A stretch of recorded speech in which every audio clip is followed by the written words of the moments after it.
With this video, we will be doing Kendrick Lamar 616 in LA. Every bar broke down. If you want to help this channel and the content that we making, please help support our merchandise. The link is in the description.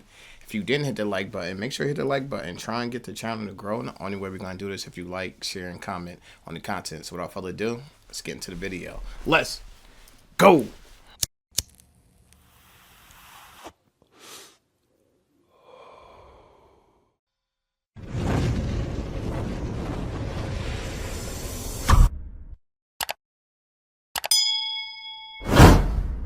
Chi, get the yayo. Get the yayo. Kendrick was talking about how he liked back-to-back and how he was going to get back to that on his last disc. Back-to-back, I like that record. I'ma get back to that for the record. So that's exactly what he did at 6:16 a.m. this morning, which is a reference to Drake's timestamp series, Father's Day, the day that the show Euphoria first premiered, Pac's birthday. 6:16 could be summer 16. I didn't even know about the show Euphoria. That's when it premiered. That's why I said 616 had so many meanings to it. That's what it made it even that much harder. Yeah, I knew it was Pac's birthday because Kendrick's birthday the next day. Yeah. And the day before Pac's birthday is Q's birthday. That's wild. Whole It's West crazy. Coast. Whole West Coast. Facts. The day that the show Euphoria first premiered, Pac's birthday. 6:16 could be summer 16, Drake's Meek Mill diss, and then it's also this Revelations verse about sitting on the throne or something. I guess Drake was right about Kendrick being in his New York apartment writing up quintuple. Diabolical. God damn. Yeah, he well thought. For sure. Verse about sitting on the Said throne. Revelations, I guess Drake was right about 6:16. Kendrick being in his New York apartment writing up quintuple entendres because damn, there's obviously a lot to unpack here, so I'm gonna get straight into it. The song's cover on Instagram is a Maybach glove, Maybach music like Rick Ross, who's also beefing with Drake. It's just one glove like MJ. It's also just one black glove like OJ. And Nicole Brown, who OJ was on trial for killing, her funeral was on June 16th. The fact that he posted it on Instagram. Murdered him. That sent a chill through my body when he said that. That was on 616. Yo. Whoever this guy is, he did his He research. did his research. Facts. Brown, who OJ was on trial for killing, her funeral was on June 16th. The fact that he posted it on Instagram was a direct parallel to Drake's Tailor Made, and it also debunks the claim that he could only drop when his label wants him to. The song was also literally Tailor Made. It was produced by Jack Antonoff, who's the main producer for Taylor on her most recent album, and all of that is before you even get it. I mean, it was like all that type of stuff that Kendrick Lamar was doing that made this battle just epic. Like, he made a song named Tailor Made, so we're gonna get Taylor Swift producer to One make of a the main beat. producers. And now it's really Tailor Made. And it's really funny because Drake even said the only person I slow up for is Taylor. Right. Got him. Got him. Into the lyrics. The intro sets the song up perfectly. He references the song Survival by Drake, where he raps about the streets and being close to death. Shots that we sending. I've had scuffles with bad boys that wasn't pretending. Making this part of the fake persona that he's been calling Drake out for. Drake's acting like he has dirt on Kendrick while scrambling to find it. It was fun until you start to put money in the streets. Getting extorted by his people who he's paying to go You put money in the streets and came back with no receipts. I'm sorry, I live a boring life. That's it, you know? find it. It was fun until you start to put money in the streets. Getting extorted by his people who he's paying to go find it. They lost money cause they came back with no receipts. But then they come back with nothing. I'm sorry that I live a boring life. I love peace. What's another time Drake put money in the streets? The music video. Love, peace. That's how you know somebody dropping classic bars, when you only hear one sentence and you could finish out the rest of their bars, because that's how impactful that was. You know how many bars in today come and go? Like, And they're there for the moment. those bars stuck. They stuck. Facts. Video for God's Plan. A relevant reference in a song that makes a point out of Kendrick being Yeah. closer to God and peace because of his morals and honesty. Drake giving out money for a camera and to make more money off the song itself is a perfect example of why he's not on the same level spiritually. Kendrick starts his verse by describing the scene of himself on vacation, similar to how he said he's in a peaceful state on a remote island in Euphoria. Okay, yeah, the island right here is remote, okay? Basically, he can't be bothered. He's chilling, enjoying life. But while he's describing this scene on vacation, he's making constant layered references to Drake. Off-white Sunseeker at the marina. Calling Drake an off-white sunseeker is a dig at him being biracial and not black enough. Call that man a A sunseeker. sun seeker. Yo, that was hard. Sunseeker could be seeking his sun, but also trying to tan and be more black. Yeah. At the Marina, which is a homophone for at them arenas that Drake has been at for the past year on tour. Kendrick is relaxing, enjoying the company of his family on a Sunseeker, a type of luxury yacht, while Drake is still drowned in work and making money for his label, and he contrasts these in the same line. Sunseeker is also a reference to daylit, because the sun makes the day lit. The rapper who allegedly wrote back-to-back for Drake, which is fitting since this is Kendrick's back-to-back. The off-white part is also a reference to Virgil, who Drake constantly associates himself with, which just means he's seeking This guy right here is just like Kendrick Lamar. He's surgical. He's surgical. and I like how he adds the visual receipt to while he's speaking. He's good at what he's do. Shout out to him. It's back to back. The off-white part is also a reference to Virgil, who Drake constantly associates himself with, which just means he's seeking the sun or attention from Virgil's success, which he does with a lot of other artists. Fuck a phantom, I like to buy yachts when I get the fever. He references Drake's ghostwriters as phantoms and Lil Yachty as one of those writers, as it was leaked by Metro that he wrote Jumbotron Shit Poppin'.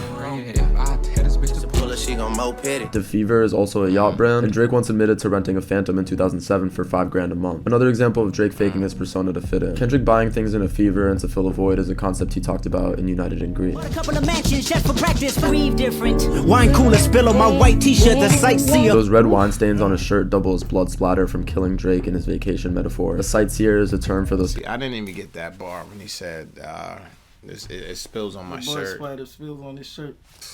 That's why you gotta watch videos like these. Up close and personal. Even some bars go over my head. You feel what I'm saying? Yeah.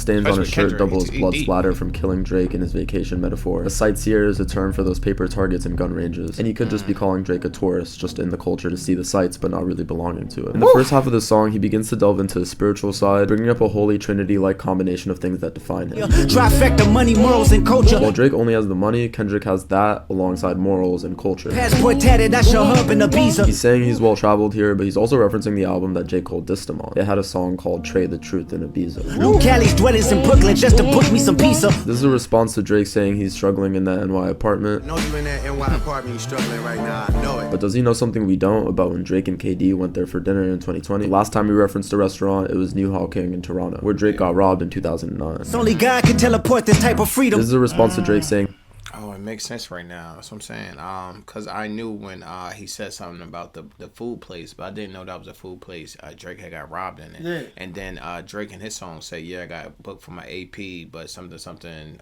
So those bars are connected and it makes sense now. Yeah, but he putting light on all those dark situations. Yeah. All those dark times. That people didn't know about. Yeah, like, let's just reference the restaurant. Well, why? You know how they do in the comments. Yeah. Well, why is he talking about this place? The food done already shot up. They Yeah. done brought up the business. They done sold out. Yeah. Line around the corner. Toronto, where Drake got robbed in 2009. It's only God can teleport this type of freedom. This is a response to Drake saying that he has no freedom in his label. Kendrick is saying that his real freedom is in his relationship with God, and no money can replace that. My confession is yours. Kendrick confessed his sins and shortcomings on his last album and found peace from I that, discover myself with not far short. but also acknowledges he is who he is because he's ready to go to war. Who am I if I don't go to war? Here's another spiritual reference that can allude to jumping on a song with a rapper named after a planet, Pluto, Me jumping planets immortalized.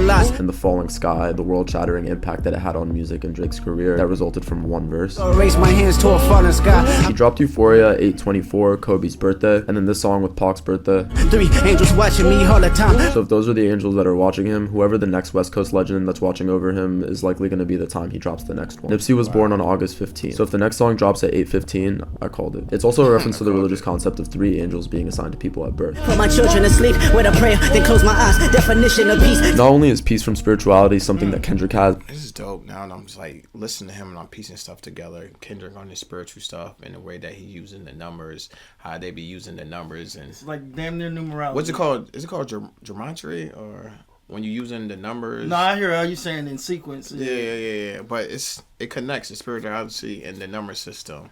Yeah. It's like one big puzzle piece. I didn't know he coming was. together. I didn't know he was doing all Yeah, he's this while he surgical, was man. doing all of this, and it's good Yeah. to see. that he's saying Drake never will, but raising and protecting his child with that is a big part of that piece too. He's kind of saying Drake won't be able to raise his son right if he doesn't have God in his life. Tell me who gon' stop me. I come from love. With this inner peace from family and God in hand, you can't shake Kendrick, referencing this verse from Romans. And still cover my heart. Here he references his late grandmother, who he raps about often as an inspiration and another guardian angel in his life, like on United in Grief. Heartbroken when it's still to say goodbye. Circadian rhythms of a shooting star. Circadian rhythms are sleep cycles, so along with how a star is still until it's shooting, he's showing how he remains dormant and at rest until it's time to wake up and go to war. Instead of trying to keep that warlike persona at all times like Drake. This diss song is also literally him shooting at a star. Yeah, like it's a time for all things. Time and place for everything. It's a time and a place for all things. Yeah. It's time for family. Yeah. It's time for entertainment. Yeah. It's time for this to Yeah. happen. This Yeah. beef to happen. Yeah. You know what I mean? And we're going to address it right now. While all eyes and all energy is right here. Yeah, I like how he addressed that. He's basically saying, yo, I'm not a peacemaker. You know what I'm saying? I'm for peace. But I'm just trying to go to war. I'm also ready to go to war. Yeah, like, don't get it twisted. I live in both sides of duality. I could go from one to the other. Yeah, like that. Like that. The light switch effect. Facts. The mannerisms of Raphael, I can heal and give you art. Here he's referencing the angel Raphael, who's known for healing, and the painter Raphael, whose work showed focus on the human anatomy at times. But the industry's cooked as I pick the carcass apart. His music can heal you like the angel Raphael, but it could also dissect you like a painter, with a double entendre of cooking a dead animal carcass. It's also what this song does. The first half up to this point was more focused on his own healing, but the rest of the song is the dissection of the industry and the shady ways that Drake uses it. He starts with DJ Academic, I can see the vibes on Ack, even he looking compromised. who's known to be obsessed with Drake and who Drake has been using throughout this whole beef as a sample. You know, we all know he's a big Drake stan, and I was surprised. I seen an interview with DJ Academic. His favorite artist is actually Kanye West, which is surprisingly. Yeah, well, it makes sense. It makes sense when you think about like who he shows to be on camera. Yeah. But I seen that a snippet of him reacting to this song as it happened, and when he heard that bar, that reaction was hilarious. Yeah, because it definitely caught him off guard. He was like, "Why you coming for me?" Oh yeah, like, he didn't know it was coming. He didn't know it was coming. But I know he happy though. Anytime you like in this field, you in the industry, like academics, anytime your name is said on a song, it's big for your brand. Damn right. You feel what I'm saying? Especially in the biggest beef, and they mentioning my name. Yeah. It's clout. That's definitely why you do it. Yeah. Been using throughout this whole beef as a sample, counting down every day that he didn't respond to Drake, but might even now be compromised as he was visibly shocked on stream listening to Euphoria. I don't look good for him though. I just thought about it. You picked the wrong side, brother, and they use your voice, and you're on the wrong side of history in the war. Because your man's lost, and it's all bad. And he used your voice and didn't help me at all. It's all bad out here. Facts. He didn't respond to Drake, but might even now be compromised as he was visibly shocked on stream listening to Euphoria. This is where Kendrick starts talking about the leaks and moles in Drake's operation, and this line implies that DJ Academics might be one of them, or at least isn't as loyal as Drake thinks. A month ago, he bought a Maybach and called it a representation of the rappers whose careers he killed. Again, the cover of the song was a Maybach glove. He's also referencing Push's diss, where he said he would be coming with more disses all summer, and that he was ready to peel it back layer by layer. If Push had more dirt on Drake to follow up the Sun reveal, this implies Kendrick definitely has it too. Beating your chest, harassing Ant. Here Kendrick standing up for his manager Ant, who Drake brought into the beef with these story posts. In the next few lines, he references 3 different labels: Good Music, which Pusha T was on, fucking with good people make good people go to bed. Cash from XO, which The Weeknd is signed to, conspiracies about Cash Dog, that's not even the leak. and then OVO. Have you ever thought that OVO is working for me? These conspiracies about Cash that he's talking about are this line about The Weeknd's manager extorting him from push-ups. Cash flowing, able bread out here tricking. And Cash Doll is a girl that left her man for Drake and got robbed of $500,000 worth of jewels, which is why he calls her a jewel. Find the jewels like Cash Dog, I just need you to think. But Kendrick starts saying here that you think Abel and I are getting extorted. Look around you. Everyone that you're paying in your camp to get dirt is taking your money and coming back with nothing because Kendrick has nothing to hide. Him saying that's not even the leak is a reference to The Weeknd implying this in his Drake diss. When they got leaks in their operation. He continues this game of Never Have I Ever that he started in Euphoria. Have you ever played? Have you ever? Okay, nigga, let's play.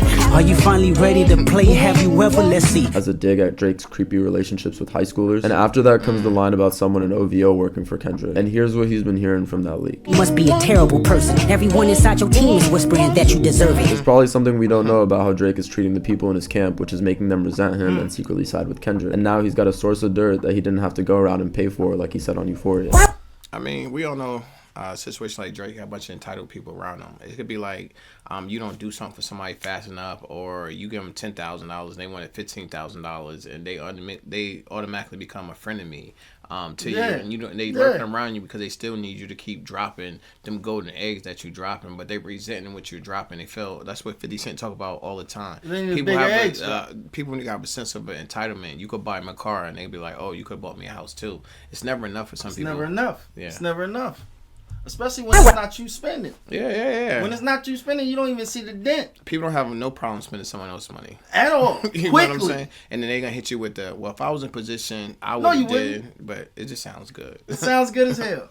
call around trying to get dirt on niggas. Y'all thinking my life is rap? Drake is going around paying the people in his camp to get some dirt on Kendrick. Meanwhile, they're actually feeding dirt about Drake to Kendrick. So, referencing whatever dirt he's hearing from the mole, he references Drake's Tootsie Slide. Can't Tootsie Slide about it, this one is just gonna resurface. Another song where Drake... Can't Tootsie Slide up out of this one is just gonna resurface. He talking about mole talk? Can't Tootsie Slide about it, this one is just gonna resurface. Another song where Drake fakes being about street life, saying that either way he's gonna slide and that he can't let shit slide. Kendrick's like, alright then, don't let this shit slide. He's testing him to see what he's gonna do about that mole. But the resurface part also implies that it's just as easy to find another one and that more dirt will surface, and that's crazy that you talking about the mole. And yesterday when the situation happened in front of Drake's house, everyone's saying Drake found the mole. That's what happened. Drake probably found the mole. That's crazy. That's crazy.